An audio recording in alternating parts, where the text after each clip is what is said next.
Okay, so this is a discussion on question number 2A of the binomial model. November 23 exam में question number 2A binomial model. Please have a look.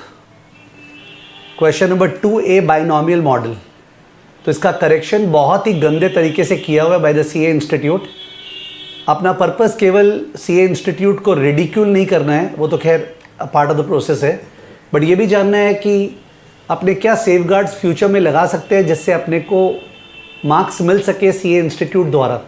यानी rather than talking only conceptually, we will talk क्या smartness चाहिए to ensure that we get marks in the exam. Okay, to the extent possible. Let's see. So ये question था question number 2A. आपको दिख रहा है current price 420 S, strike price 450, call option का समय नीचे दिख रहा होगा, तो इसका मतलब 450 के ऊपर जाने से एक्सरसाइज होगा. Maximum price expected in next 3 months 525 US. Minimum price expected in next 3 months 378 DS, जो कि 450 के नीचे है. Continuously compounded rate of interest per annum 8%. E power RT मतलब ई पावर 0.08 इंटू 3/12. ई पावर 0.02 हो गया ना, R 8% है, T 3/12, तो ई पावर 0.02 इज 1.0202. इसको कैपिटल R बोलते हैं. Calculate 3 month call option by using binomial model and risk neutral method. तो पहली बात, ठीक है, पूरा क्वेश्चन देख लेते हैं. उसके बाद are the calculated values under both the models the same, binomial model और रिस्क न्यूट्रल मॉडल. और third test state also clearly the basis of valuation of options under these models. तो let me explain. Total 8 number का question है. इस 8 number में जो first part है उसके अंदर बाइनोमियल मॉडल और रिस्क न्यूट्रल मॉडल है. मे बी 3 मार्क्स उसका है, 3 नंबर, यानी 6 नंबर फर्स्ट पार्ट का हो गया. I don't know are the calculated values under both the model same, इसका भी मार्क्स है क्या, बिकॉज इसका हुआ तो कैसे देगा. ये थोड़ी कि बाइनोमियल का 2 देगा, रिस्क न्यूट्रल का 2 देगा और सेम बोलने का 2 देगा. आई डोंट नो. तो मैं मान रहा हूँ बाइनोमियल का 3 है, रिस्क न्यूट्रल का 3 है, और ये दूध भात है. Second part also state clearly the basis of valuation, ये 2 नंबर का है. तो पहली बात है इंपॉर्टेंट फॉर द स्टूडेंट कि जो सेकेंड पार्ट गिफ्ट खड़ा है, second part is a gift waiting for you, जिसमें 1 लाइन लिखने से मार्क्स मिल जाएगा. ठीक है, वो बहुत जन अटेम्प्ट नहीं किए, और जो लोग भी अटेम्प्ट किए, जितना पेपर्स मेरे पास आया है सबका रॉन्ग है. जिन्होंने भी अटेम्प्ट किया है सेकेंड पार्ट सबका रॉन्ग है, जबकि चिल्ला चिल्ला के डेरिवेटिव में बताया गया है कि the basis of valuation is prevention of arbitrage principle. कौन सा? Prevention of arbitrage principle. That is the basis of valuation. लोगों ने अलग अलग थियरी लिखा है कि एक 2 प्राइस होता है, एक ऊपर का दाम एक नीचे का दाम. लोगों ने लिखा है रिस्क न्यूट्रल मेथड होता है वगैरह. मेरे ख्याल से इसका आंसर होगा prevention of arbitrage principle. Of course CA institute ने सजेस्टेड आंसर निकाला नहीं है, तो आई कांट बी श्योर. तो अगर आंसर ये नहीं हो तो ये मत बोलना सर आपने वीडियो में बोला था. तो भाई मैं नहीं जानता हूँ, ठीक है, ये लोग क्या जानते हैं वो मैं नहीं जान सकता हूँ. तो मेरे ख्याल से सेकेंड पार्ट का आंसर होगा prevention of arbitrage principle. Okay, उस प्रिंसिपल से अपने वैल्यू करते हैं इसको, क्या बोलते हैं हम, ये ऑप्शंस को. फिर अब जो फर्स्ट पार्ट है उसका सॉल्यूशन मैंने अलग से एक वीडियो था यूट्यूब पे, वो भी डिस्कस किया था, वहाँ पे भी आप देख सकते हैं. तो I would not like to repeat that video, उसका मैं डिस्क्रिप्शन लिंक नीचे दे दूंगा. The point is that marks कहाँ कट है, तो मैं जानबूझ के सम का डिस्कशन नहीं कर रहा हूँ. पहला बात है स्टूडेंट को बाइनोमियल मॉडल से वैल्यू करना आता ही नहीं है. वो लोग केवल एक ही मॉडल आता है, risk neutral method. Risk neutral method जो उसी से लोगों ने किया है, तो बाइनोमियल मॉडल से नहीं किया है, तो यानी कि अल्टीमेटली 3 नंबर ही वो लोग उठा पाए. एक स्टूडेंट लकी था, ठीक है, कि उसको 4 नंबर दे दिया बिकॉज उसने बेवकूफ़ बना दिया. उन्होंने रिस्क न्यूट्रल करके फिर बाइनोमियल हेडिंग लिख के ऐसे ऐसे कुछ किया, उसको 4 नंबर दे दिया by mistake. But otherwise binomial model किसी भी स्टूडेंट ने नहीं किया, सब ने रिस्क न्यूट्रल मेथड किया. जबकि अगर आप कॉपी जाके देखेंगे तो मेरा, अगर आप कॉपी जाके देखेंगे तो मेरा अल्टीमेटली 3 तरह से बाइनोमियल मॉडल क्लास में सिखाया हुआ है. ओके, 3 तरह से बाइनोमियल मॉडल क्लास में सिखाया हुआ है. एक है बाइनोमियल मॉडल को सॉल्व करने का 3 अप्रोच दिखाया हुआ है. एक है डेल्टा हेजिंग अप्रोच,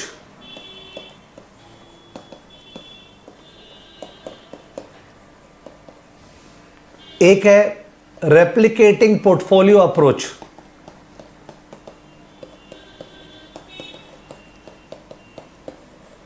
और एक है risk neutral approach. Since risk neutral सबसे इजी है, देयरफॉर स्टूडेंट को यही याद रहता है, बिकॉज भर भर के प्रैक्टिस इसी का है, बाकी दोनों का प्रैक्टिस नहीं है। क्लास में एक एक सम कराए हुए, डेल्टा हेजिंग अप्रोच का और रेप्लिकेटिंग पोर्टफोलियो अप्रोच का।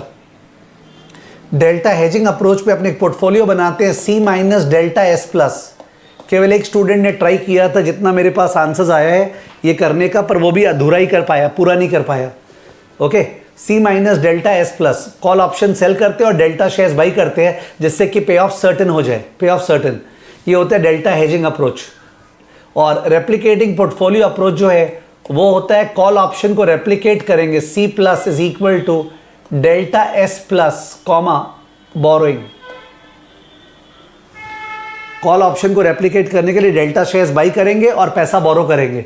कॉपी में देख लीजिएगा, चाप चाप के कराया हुआ है, बट सारे सम्स को तीन तीन अप्रोच से नहीं किए अपने कॉपी में, ठीक है। तो सारे सम्स को हमने रिस्क न्यूट्रल अप्रोच से किया है, पर कॉपी में कराया हुआ है ये दोनों अप्रोच भी। अब वही प्रॉब्लम होता है, ज़्यादातर जो CA स्टूडेंट्स हैं उन लोग को जो बार बार कराया हुआ वो ध्यान रहता है, और जो एक बार कराया हुआ है वो देख के जाते नहीं है, जबकि वही डेंजरस है।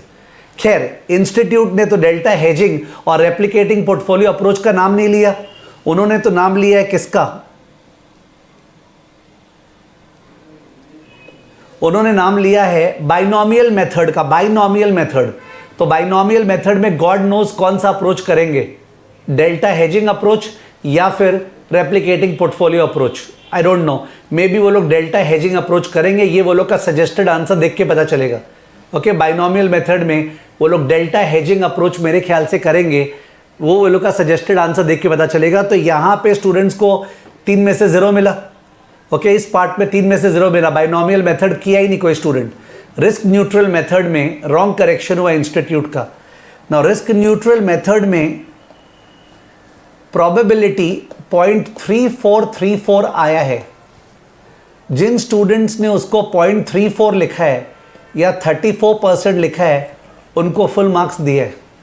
जिन स्टूडेंट ने 0.3434 लिखा है उनको काट के 0 दिए।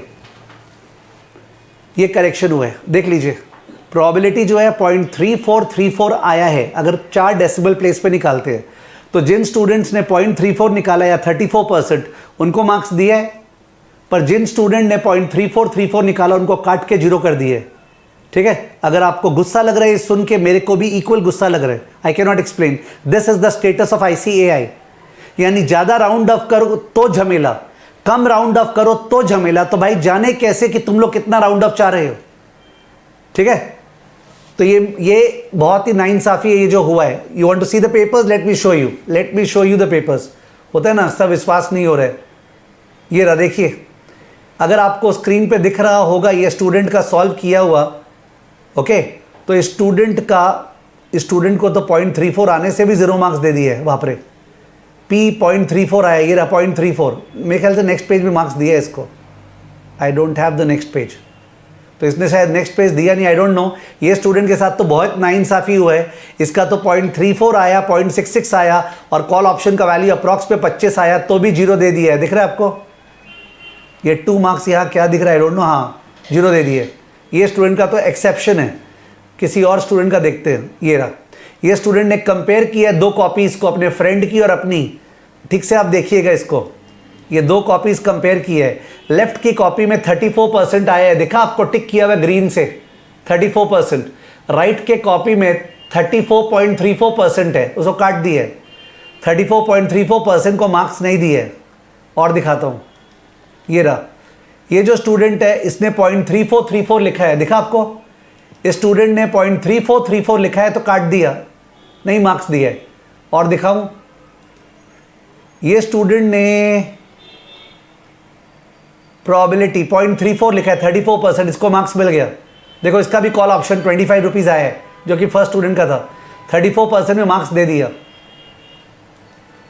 ये स्टूडेंट ने, हाँ, ये स्टूडेंट वो स्टूडेंट था जिसने ट्राई किया C minus delta S plus. आपको दिखा C minus delta S plus, तो इसने डेल्टा निकाला 0.51, CU minus CD by US minus DS। तो इसका टिक किया। तो ये बाइनोमियल मेथड में एक तरह से घुस गया। तो चेकर को लगा कि यार ये तो ठीक कर रहा है, पर ये उसको पूरा सॉल्व ही नहीं कर पाया। ये बंदा बीच में ही भाग गया। ओके, ये स्टूडेंट बीच में ही भाग गया खैर उसको टिक टिक किया, अब उसके बाद नेक्स्ट पेज में गया, नेक्स्ट पेज में स्टूडेंट क्या किया, प्रोबेबिलिटी से सॉल्व करके कुछ भी लिख दिया, तो अल्टीमेटली जाके इसको 2 नंबर फर्स्ट पार्ट में दे दिया बाइनोमियल मेथड में, 2 नंबर, बिकॉज इसने सी माइनस डेल्टा एस प्लस किया। This is the only student जिसने सी माइनस डेल्टा एस प्लस किया है, ठीक है ना। इसने प्रोबेबिलिटी गलती निकाला है, सब अंडरस्टैंड, 2.91 गलती निकाला है, वो चेक करना ही भूल गया, वो वाला पार्टी तो काटता, वो समझ ही नहीं पाया, ठीक है। तो ये स्टेटस ऑफ करेक्शन है। यहाँ देखिए 0.34 जो है उसको काट दिया, 0, 0.34 आते ही काट दिया, 0 दे दिया। अब एक कॉमन चीज क्या पता चला, this is very very important for all the student, सुनिएगा ठीक से। एक कॉमन चीज ये पता चला कि जब आप प्रोबेबिलिटी निकालेंगे तो 2 तरीका है प्रोबेबिलिटी निकालने का। मैं एक बार फिगर्स दिखा रहा हूं, very important this one for everybody. S चल रहा था 420, यूएस क्या था, 1 मिनट, यूएस था 525 और डीएस था 378, 525 378, यूएस 525, डीएस 378, और जो एक्स है ना स्ट्राइक प्राइस वो चल रहा है 450। तो यहाँ पे अपना सी यू क्या हो गया, 525 माइनस 450 विच इज 75 कॉल का वैल्यू अगर दाम बढ़ा तो, और यहाँ पे C D equal to 0। I am not teaching, I am only telling. तो किसी को फास्ट लग रहा होगा तो प्लीज़ आप टारगेट ऑडियंस नहीं है। अब मैं बोल रहा हूँ ये प्रोबेबिलिटी पी और 1 माइनस पी निकालना है, ओके। और जो रिस्क न्यूट्रल रेट है वो 8% है, टाइम 3 मंथ्स है, तो e power r t capital R, e power r t वो 1.0202 दिया हुआ है। तो मैं बोल रहा हूँ if you remember risk neutral method क्या बोलता है, बोलता ये है कि इमेजिन करते हैं कि the world is risk neutral, तो उस केस में सारे के सारे assets will provide a return equal to R F. तो कॉल ऑप्शन तो बाद का बात है, जो शेयर है that should also provide a return of R F. तो शेयर का दाम 420 है, शेयर का दाम 420 है, एस है, तो बाद में शेयर का दाम होना चाहिए S into R, S into R. तो शेयर का दाम यूएस और डीएस होने वाला है, तो P into U S plus 1 minus P into D S equal to S R. ये लोग इस तरह से प्रोबेबिलिटी निकाल रहे हैं, फॉर्मूला से नहीं निकाल रहे। वेरी वेरी इंपॉर्टेंट, आप चेक कीजिएगा अपने कॉपी में। मैंने जब डेरिवेशन दिखाया था प्रोबेबिलिटी के फॉर्मूला का तो हमने ऐसे किया था, और ये तो और इजी है, probability into U S plus 1 minus P into D S equal to S R, okay. तो इसमें एस एस कट गया, ओके। तो अपना क्या हो गया, P इंटू यू, यू क्या है यहाँ पे 525 by 420, 525 divide by 420 plus 1 minus P into D, D क्या है यहाँ पे 378 by 420, 378 by 420 is equal to R 1.0202। इससे पी सॉल्व करना है, तब ये लोग को समझ में आ रहा है। तो आप लोग को पता है कि इस फॉर्मूला से दायां बायां भेज के अलजेब्रा वाइज फॉर्मूला आता है, P is equal to R minus D by U minus D. तो जो चेक कर रहे हैं उन लोग को ये नहीं पता, रॉन्ग नहीं है, करेक्ट है एकदम, पर जो चेक कर रहा है उसको ये फॉर्मूला नहीं पता। I will show you all the papers, उसने इस फॉर्मूला में मार्क्स नहीं दिया है, चेक करो, देखो ये रहा, ये फॉर्मूला को नहीं देखा है उसने, वापस देखो, ये फॉर्मूला था ना 1.25, तो गलती लिखा है तब भी मार्क्स माने इग्नोर हो गया। ये वाला फॉर्मूला 1.0202, इसलिए इसको मार्क्स नहीं दिया, बिकॉज वो फॉर्मूला ही पोसाया नहीं, ऑल्दो 0.34 आंसर आ गया, ओके। ये वाला फॉर्मूला भी इसको अच्छा नहीं लगा, ठीक काटा है, पर यहाँ पे ये फॉर्मूला नहीं देखा, 34% देखा और मार्क्स दे दिया। तो मूड पे डिपेंडेंट है। ये देखो वापस से फॉर्मूला समझ में नहीं आ रहा है इन लोग को, और 0.34 मार्क्स नहीं दिए है। तो अब स्टूडेंट लर्न करेगा कि सर इसका मतलब एग्जाम में, स्क्रीन 1, सर इसका मतलब एग्जाम में प्रोबेबिलिटी को 4 डेसिमल प्लेस पे नहीं निकालेंगे। आई don't no, seriously I don't no, मेरे ख्याल से दोनों प्रोबेबिलिटी दिखा देना चाहिए, ओके। 0.3434 34.34%, that is 34%, 0.3434 34.34%, 34%। कई बार कोई चोमू है, क्या पता आंसर 34% लिखा हुआ है और आप 0.34 लिख के आ रहे हैं, 0.34, तो उसको लगेगा 34 0.34, बाप रे क्या डिफरेंस है, बाप रे, यस बाप रे, अंडरस्टूड। ऐसा भी करेक्शन है, तो परसेंटेज में भी आंसर दीजिए, डेसिमल में भी दीजिए, 4 में भी दीजिए, 2 में भी दीजिए, सब में दीजिए, ठीक है।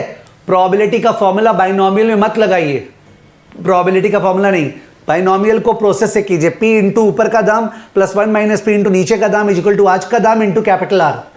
ठीक है, तो उससे प्रोबेबिलिटी निकालिए, प्रोबेबिलिटी फॉर्मूला से मत निकालिए। ठीक है, that's how they are correcting. ठीक है, so very very important stuff this one.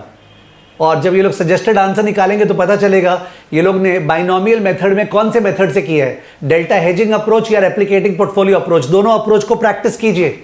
मैं अभी जो AFM अपडेट्स वाला वीडियोस डाल रहा हूं ना, उसमें 3-4 क्वेश्चंस डाल दूंगा जिसके में मैं डेल्टा हेजिंग अप्रोच और रेप्लिकेटिंग पोर्टफोलियो अप्रोच से बाइनोमियल सॉल्व करूंगा। AFM अपडेट्स जो फ्रीली सब्सक्राइब कर सकते हैं, ओके, उसके अंदर मैं डाल दूंगा डेल्टा हेजिंग अप्रोच का और रेप्लिकेटिंग पोर्टफोलियो अप्रोच का। ये मत सोचना कि जो नवंबर में आ गया तो वापस से मई में आ नहीं सकता है, और कौन जन मई में दे रहा हो सकता है कोई नवंबर में दे रहा हो। ठीक है, तो God knows, be very careful. और सेकेंड पार्ट का आंसर बेसिस ऑफ वैल्यूएशन मेरे ख्याल से प्रिवेंशन ऑफ आर्बिट्राज प्रिंसिपल होगा, प्रिवेंशन ऑफ आर्बिट्राज प्रिंसिपल। ठीक है, तो वेरी इंपॉर्टेंट डिस्कशन। खराब बात क्या है, उन्होंने 0.3434 पे मार्क्स नहीं दिए। पकड़ के थप्पड़ मारना चाहिए, आई मीन इट। डिसरिस्पेक्ट बोले तो अगर इंस्टीट्यूट एक मानव रूपी आदमी होता तो उसको एक थप्पड़, जो उसको 2 थप्पड़ मारना चाहिए, और जो चेक किया है उसको 4 थप्पड़ मारना चाहिए। I mean it.